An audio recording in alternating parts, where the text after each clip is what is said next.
to, of course, the topic of the day, and that, whether we want it or not, will be the Kyagulanyi petition that is ongoing. Of course, we would have loved to talk about the members of parliament wanting to remove the clause that criminalizes marital rape, but because the Robert Kyagulanyi petition came in, we had nothing to do but discuss this and ask yourself a question, and the truth of a question of whether Uganda is ready for a re-election, and that is if it happens in our continent. If it happens, are we ready with the resources that we have? We call it limited resources. Are we ready for a re-election? Now, we know that according to the case of Robert Kyagulanyi, I gave you a breakdown earlier on, and I would love someone, Chris, to echo it in Luganda, most preferably someone, Chris Makanga, a little bit, so that people understand what we are speaking about when we talk about the deaths that have been broken down. And that is from the 14th of March, 20th, 23rd, 24th, 5th of March, and the 18th of March, when the final judgment will be given. Someone, Chris. Well, kusinzira ku High Court oba Supreme Court olunaku olweggulo tebasobodde kubanga program nga yabadde teyasobodde kuba kutambula nga kyadde kisuubira olw'ensonga nti abalamuzi okuva mu ludda lwa NUP, National Unity Platform, bavuddeyo ne bagamba nti nga bakulembeddwamu Medad Lubega Sseggona, lead counsel, bavuddeyo ne bagamba nti abajulizi baabwe oba balina okuba witnesses baabwe babadde nga bakwatibwa mu sayidi z'embala, so balina okusooka okuba nga basootinga ensonga eyo, then oluvannyuma era basabye akadde basobole okuba nga bakuŋŋanya n'obujulizi obulala, then Supreme Court ng'ekulembeddwamu Chief Justice Alfonso Winnie-Dollo nebawa nga 14 omwezi guno lugenda kuba lunaku lwa Sunday lwe balina okuba nga batwala ye deadline ey'okuba nga batwala affidavits, and then nga 20 omwezi guno gwennyini ye deadline yabo ate ku ludda lwa NRM nayo balina okuba nga bawaayo affidavits zaabwe, then nga 23 ye deadline ya Kyagulanyi legal team okuba nga nabo batwalayo obujulizi bwabwe. Okay, ensonga nyingi nnyo naye ng'ensonga okuba nga olunaku olusinga okuba nga lw'amakulu lwenga 18 omwezi ogwokusatu kooti lwegenda okuba nga ewa ensala yaayo either akalulu tukaddamu oba econfirming nti Gen. Yoweri Kaguta Museveni ye gwe balonda mu mateeka. So nnaku olwo lwennaku mulindwa, kitegeeza tusigaza ennaku 35 okuba nga Supreme Court ewa ensalawo yaayo. Well, for those who don't understand what affidavit and rejoinder means, now affidavit is a statement sworn under oath. So it's a statement that is given, but you swear it under oath, and then a rejoinder is a reply. When someone gives you a statement, then you give a witty reply and you respond to it, and that's a rejoinder. Well, those are the two words that have been used here on and off during these court sessions that will happen. And of course, the other thing is they'll be accepted to speak within 30 minutes each. Now, we all know that whether we want it or not, this court session will happen. Now, the question is, with the limited resources that we have in our country, with the fact that one ballot box was stolen and someone ran away with it, of course, from the western side of this country, an electoral commission had to print new ballot papers in the country. Someone, Chris, when electoral commission was printing the new ballot papers in the country, we remember there was an issue whereby the new ballot papers came with Simon Chris's picture, but Latifa Hamid's name. And then Latifa Hamid's party symbol, and then Simon Chris's, you understand? Those are some of the irregularities that happened in the local government elections. So printing the ballot papers here had a lot of errors. And if we were ever to go to a re-election, that means we'd have to reprint the ballots for people to tick their candidate. And if it happened, it would be the first time it has ever happened in the history of Uganda, because we remember petitions have been ongoing from 2016, 2006 between Kizza Besigye and of course Yoweri Kaguta Museveni, and 2016 was Amama Mbabazi and the incumbent, and then we had the other ones that also happened, and of course in all of them Yoweri Kaguta Museveni won, and we also know that some of the judges that will be in this case were also the same judges that were in the Amama Mbabazi case. Yes, absolutely. Yes. So, ensonga bwezi tebwezimiridde olunaku olwaliro naye ng'ekibuuzo kitwagala naawe obeere part and partial, oba kibuuzo kitwagala naawe enyigiremu otuwe ku ndowooza yo olowooza singa olunaku lwa 18 omwezi ogujja ogwokusatu singa Supreme Court ew'ensalawo yaayo negamba nti owaayi okusinziira ku bujulizi obuleeteddwa side ya NUP n'obujulizi obuleeteddwa side ya NRM kitegeeza akalulu tugenda kaddamu ate bwe tuba tukaddamu tuddamu akalulu k'obwa president kokka. We need to make this clear. So as a country ekibuuzo kye tubuuza tweteeseteese okubanga akalulu tukaddamu bw'otunulira current oba embeera y'ebyenfuna eyimiridde wano mu ggwanga ensinga Uganda tweteeseteese okubanga akalulu tukaddamu oba nedda. Kwa nyinyi Waswahili ambayo mnatuona saizi why are you laughing, Simon Chris?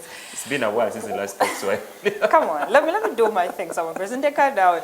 Kwa nyinyi Waswahili ambayo wanatuona, tulikuwa na uchaguzi kwenye nchi yetu Uganda na saizi tunauliza manake Robert Chagulanyi alikwenda kotini akawaambia eti Yoweri Kaguta Museveni hakushinda kabisa, ansema walimuiba kwa uchaguzi ambayo tulikuwa nayo kwa nchi yetu Uganda, na anasema anakwenda kotini na ana hope that evidence ambayo anapeleka kotini watampa yeye chance ya kukuwa na uchaguzi nyingine kwa nchi yetu Uganda. Na tunauliza tukiwa na uchaguzi nyingine kwa nchi yetu Uganda tunayoweza kwa vile saizi tunaona mambo ya business kuuza haiko vizuri sana kwenye nchi yetu, watu hawana pesa saizi, na Electoral Commission yenyewe iliomba pesa fulania kuwa wana-organize elections ambayo imepita.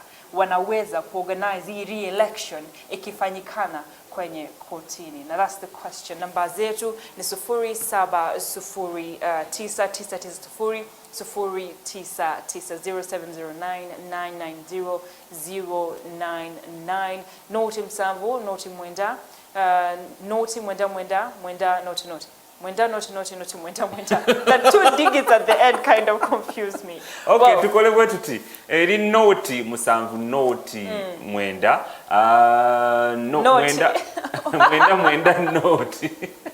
Okay. Noti mwenda mwenda. So that is the number je wino kubaga mutukubirako then otuwendo wozayo okusinzira ku kibuuzo kye tubuuzizza. Singa Supreme Court nga 18 omwezi ogujja katusoke twogere nono. STV the first show. Kamangu mwaka. Wasizo tyano sebo. Urungi sebo. Nze Simon Chris Makango Latifa Hamid ategwe. Nze Segamu. Ani? Yogera konyo. STV. STV. Sebo yogera konyo sobolo kwanga tukulira. All right, let's bring somebody else. That one is not talking. STV?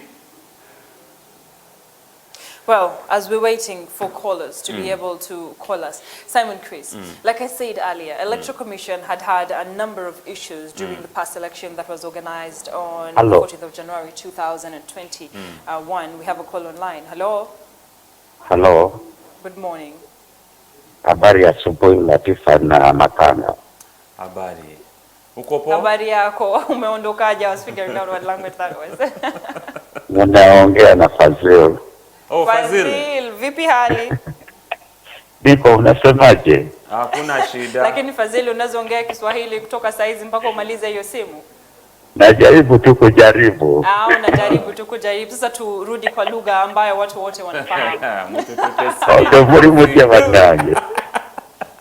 Fazil. Ulambuga ati wadi otute speed. Mbadde njagala Kristo yabulemuko. Network aweri network aweri ndi connected. Okay, ocha mulembe nnyo. Okay. Mugamba mutyeyo. Tuli bulungi munafe ogamba otya Fazil. Ndi mpola. Katutese mu Luswahili tutese mu Luganda. Tugende mu Luganda munaye Latifa negayiride. Kale endowooza yeri ki Fazil? Nagamba abantu baffe tetubabuuza. Kati ekiriwo ndowooza ekintu ekyokudda mu re-election ekiba kibi nga kooti yesazeewo. Wakoba olaba ensi erimu democracy era gyekyo kyennyini. Okuggyako ate ku sayidi endala ndabira ddala nti ssente z'omuwi w'omusolo zezibonaabona mu mbeera ezo zonna zonna. Ekituufu omuntu aba akimanyi ssaawa zino. Naye okuddamu nze mpagira nti amateeka we gasalawo nti okuddamu election bagiddemu. Nange ngenda n'ekyo era nkikiririzaamu. Nze kwekuteesa kwange. Fazil abadde ayogera ku mateeka. Mateeka gajja kukkiriza oba nedda? Naye ekibuuzo kyaffe teri ku mateeka.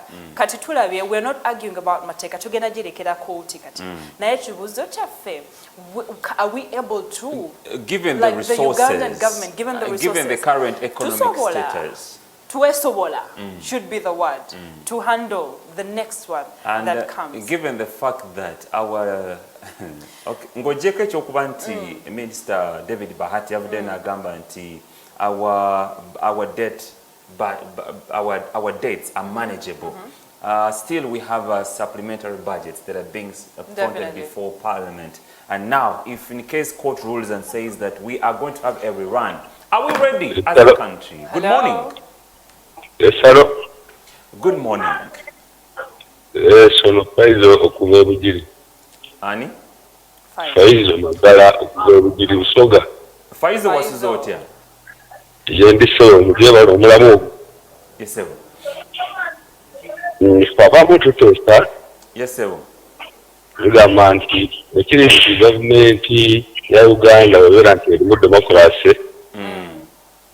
Fena okuddamu akalulu tuba tukiwagira.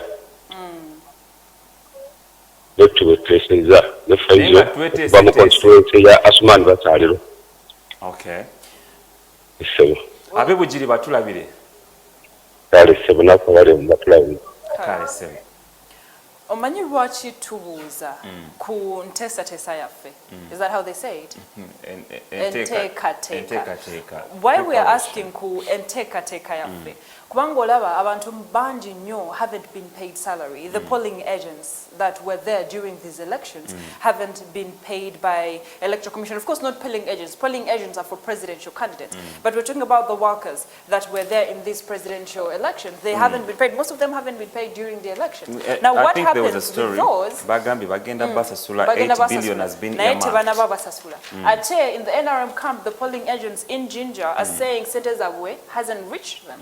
So as we are planning to organize the next election or re-election, that's if we do, and we are you need to be very clear. Re-election. And in case. Are we able to handle it? Hello? Hello.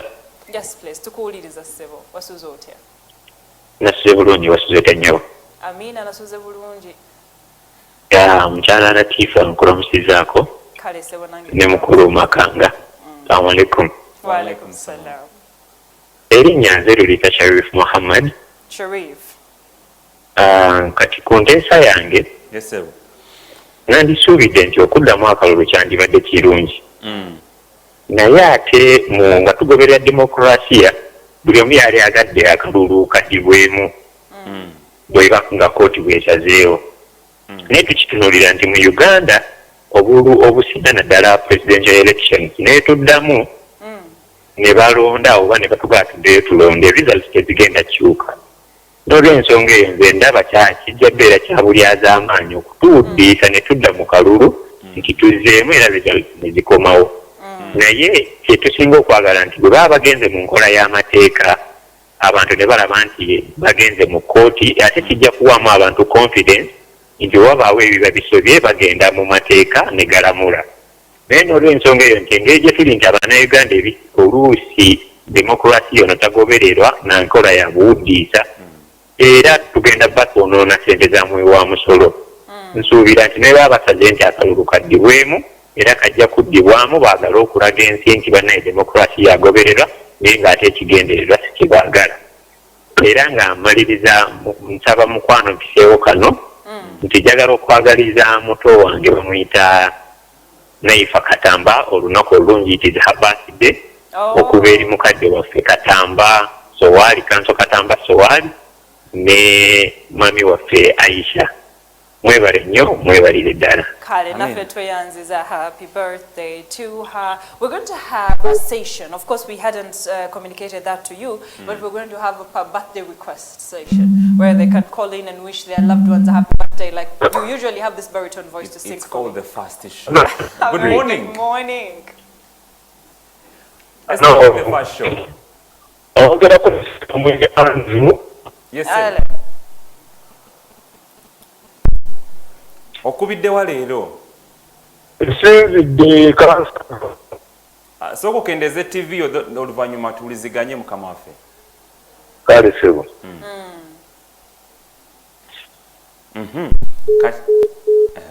Cause the opposite.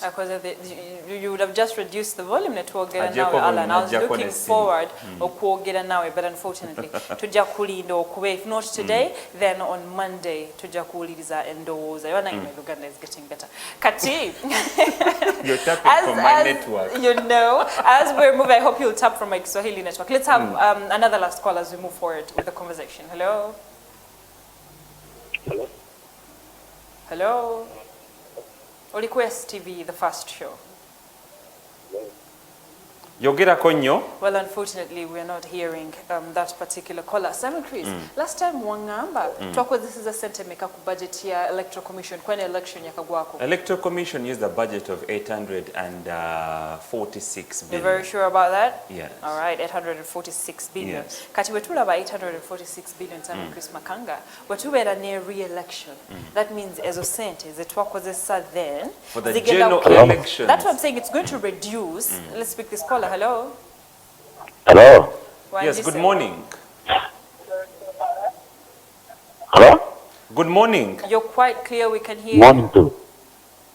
Your name and where you're calling us from? Your technical glitch si wafe. Hello. MTN Airtel. Hello. Well, that's a network. Assalamu alaikum wa rahmatullah. Wa alaikum salam wa rahmatullahi ta'ala wa barakatuh. Juma Mubarak. Hello. Amanya go ne gy'okubidde ssebo.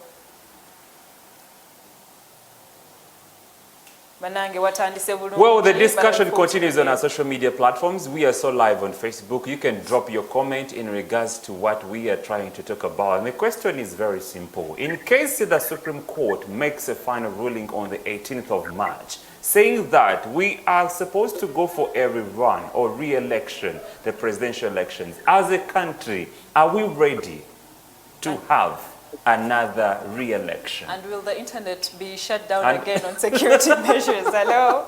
That's a nice one. Yes, good morning. So kendeze TV yosebo. Ndiwane matuga. Ematuga mugamba mutya? Amanya gonze njagala amanya. Nze Ignatius. Nze kumpesa ku mulamu ogwo nandigambye akalulu kirungi kyakandisibwamu naye nga obuzibu obuli nti engeri gye kale esente gye zinaava kolaki okufuna okuteekateeka akalulu